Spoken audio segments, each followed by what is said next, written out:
Okay, so this is the beginning of the end of the game, and as Teddy has just missed his arm and it's lying in front of you, and you can see cotton from Teddy just falling through the air slowly.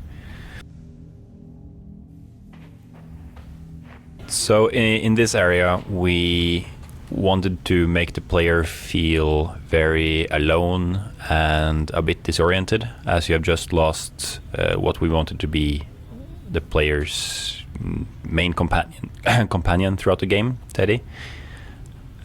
So it's very dark, and you just follow the lights and the sound as you go.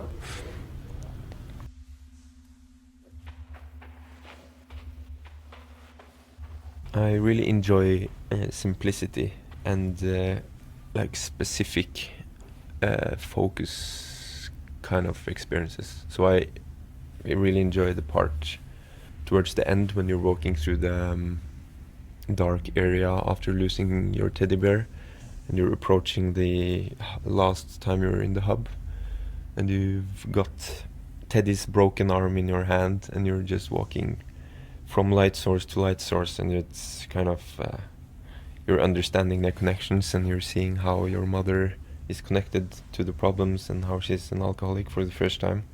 So, and that area is really specific. You're walking from this light source, and then it turns off, and then this one turns on, and it's so concentrated. And especially like in contrast to the extremely complex level which you're just exited, like the closet level where everything's just broken and there's wall doors and holes and things everywhere. You're just on this huge open black void where you're walking from light source to light source. I like that contrast.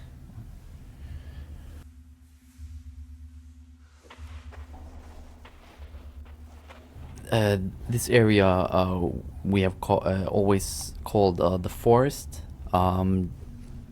which doesn't make much sense now because it doesn't look like a forest at all. And the reason why is that at an earlier iteration of this area, we had like stone pillars looking like just like trees but made out of stone, just huge rocks and these sort of like cylinder formations all over the place, and we wanted to make this the most intense part of the game.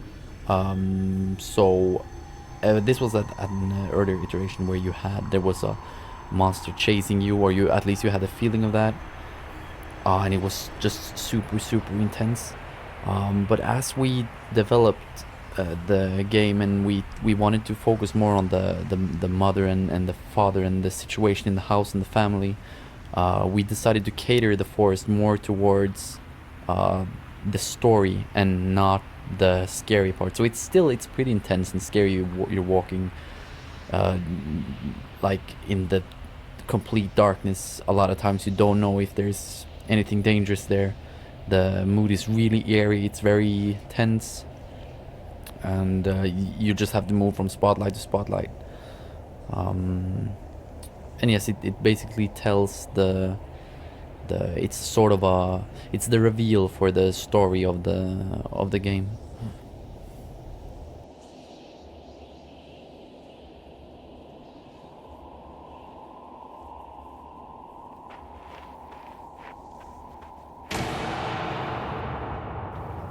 When you're Not trying to now. tell a story in a video game using mostly environmental storytelling and not dialogue and explicit things, it's often hard to make it understandable enough that most players will catch the hints in the environments because they're often busy playing.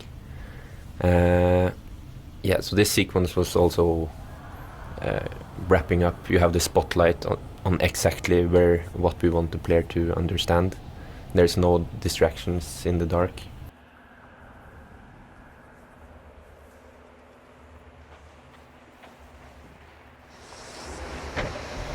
and the whole thing with turning off the lights is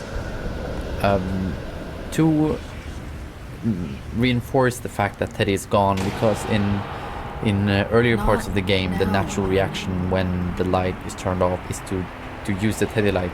So we wanted here to turn off the light in hopes of someone pressing the key to hold up Teddy, but then realizing that you don't have him anymore. And so yes, to just reinforce the whole being lonely and sad here.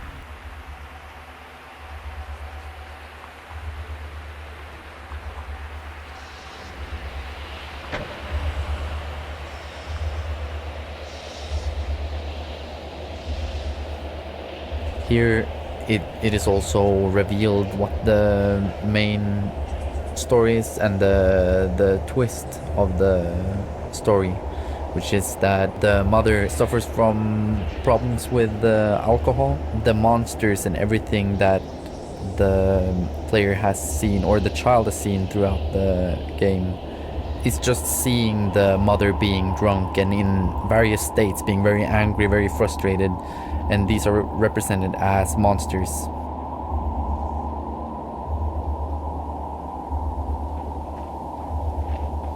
For most people, especially, like I really remember a few spots, especially in the forest, like before the last level.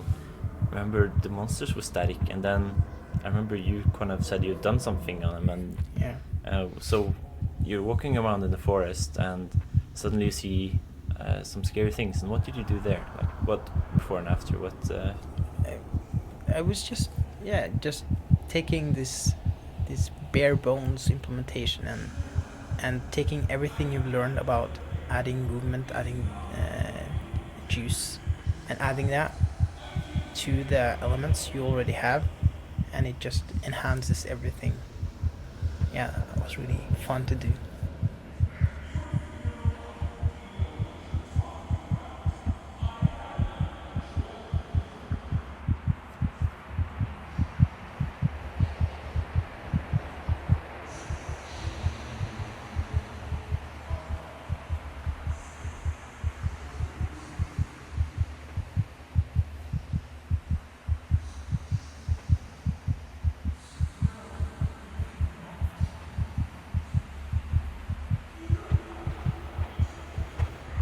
I said, not now.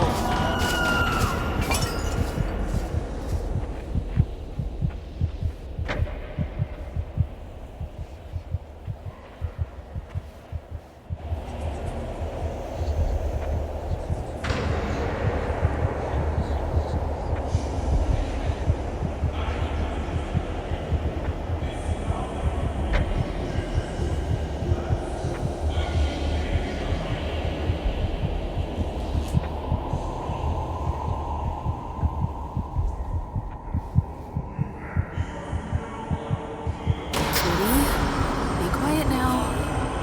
Mommy had a Please go somewhere else. I'll just one more. He will not take you from me.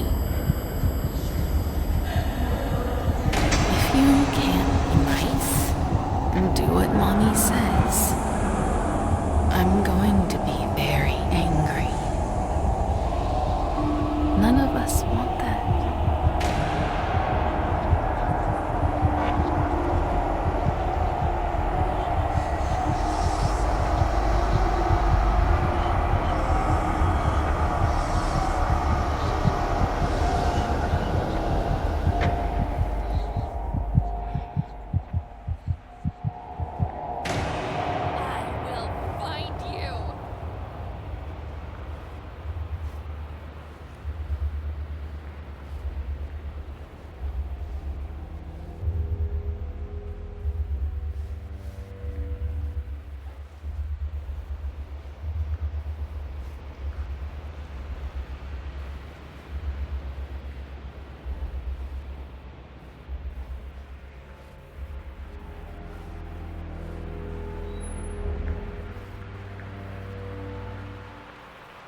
And here also, since the player don't have Teddy anymore, but we have Teddy's arm, the player can use Teddy's arm to unlock and open the door.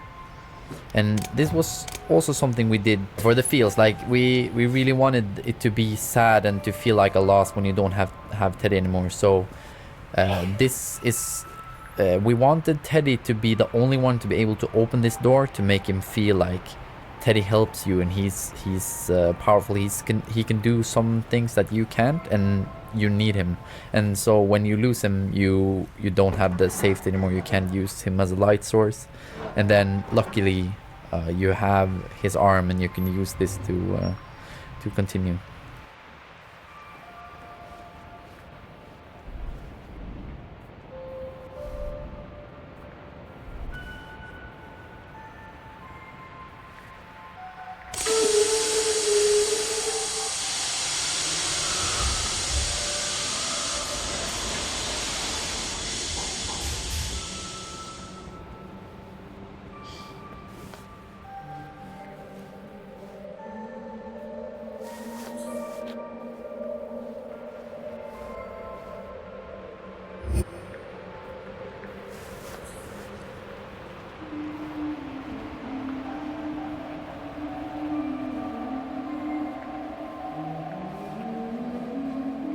I really like the transition from the hub level to the house, back to the child's room. Just how the screen fades and with the ambient music, and then opening the door and from the closet, and sort of realizing that you've been hiding in the closet.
All the way throughout this level, you walk down stairs, and on the way you will see and find many different objects, all of which you have seen during the game and you have interacted with, like the jigsaw pieces from level 3 and the moon and star shaped keys from level 4, the owls from level 2.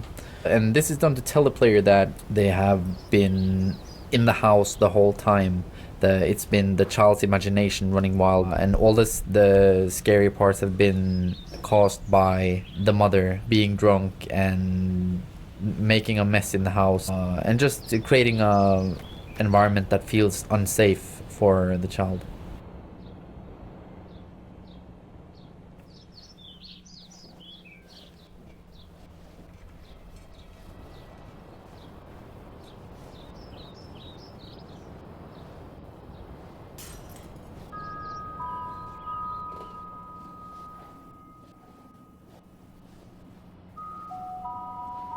And 2 months before release, I guess, we just changed the whole thing.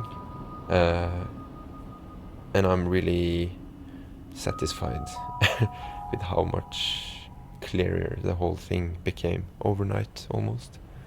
Of course, it's been our first project, so we're all inexperienced, and there's been a lot of, like, not necessarily disagreements, but there's been like a bit different ways we have want to go, each of us, during the production. So it was nice when we ended up changing that everyone seemed to kind of come to peace with the new ending and really agree that this was the best way we could go with the ending, with the mother as an alcoholic figure. And yeah, the whole story became more centered around this one theme, instead of being all over the place, nobody understanding much of what really was going on.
The last thing I hope people that play the game appreciate is that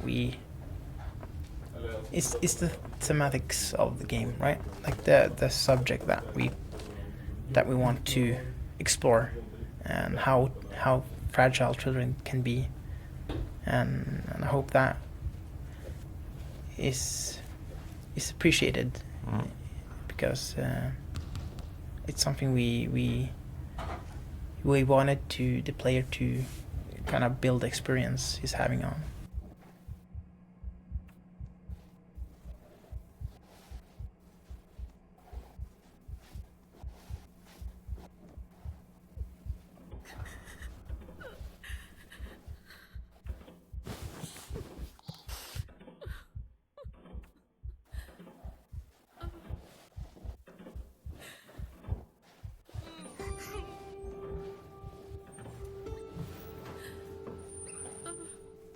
So in this level, we kind of go full circle and end up right where the game began. It really makes it feel like an ending and closure to everything.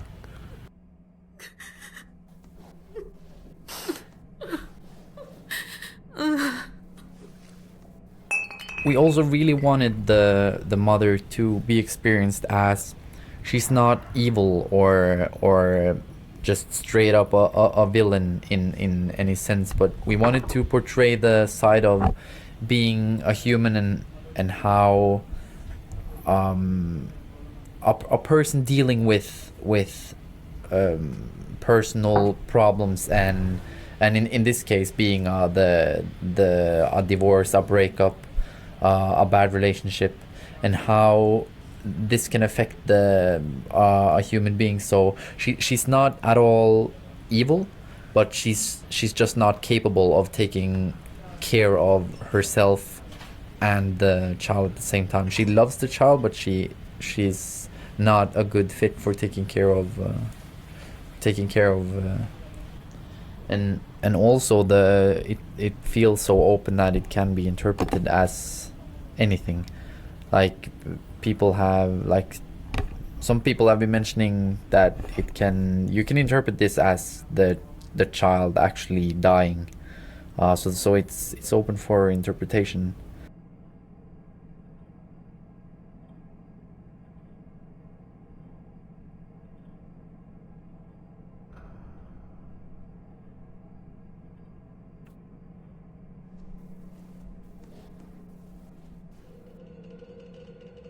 Stay away from me! I'm sorry. I never meant to. It's too much.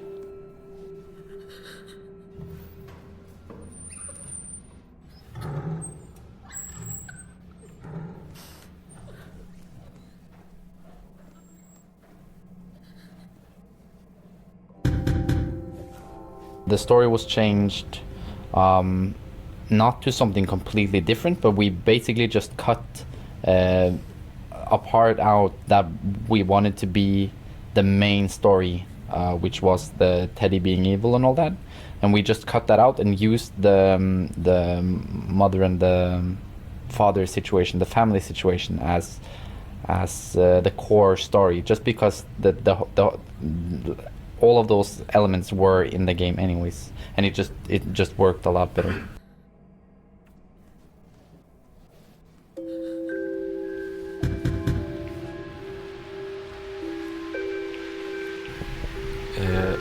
People will maybe also recognize the voice of Teddy as the father who picks you up. And as the game starts in the kitchen with the father coming to the door, it also makes the same full circle. It ends where it started. A nifty little detail that not too many people seem to have picked up on is that the voice of both the Teddy character and the father character is played by the same voice actor, and both voices are... People will maybe also recognize the voice of Teddy as the father who picks you up, and as the game... A nifty little detail that... Hi there, little one. So this is the credits, and we're now on B. Brandon Berg, Brandon Flower, Brandon Ludwig, Brandon Munger, Brandon Conway, Brandon Fraser, Brendan Oss, Brett Diff, no, I lost it. Brian Soto, Bryce SA, Bryce King, Brule, Butta 86, Bård Lauknes.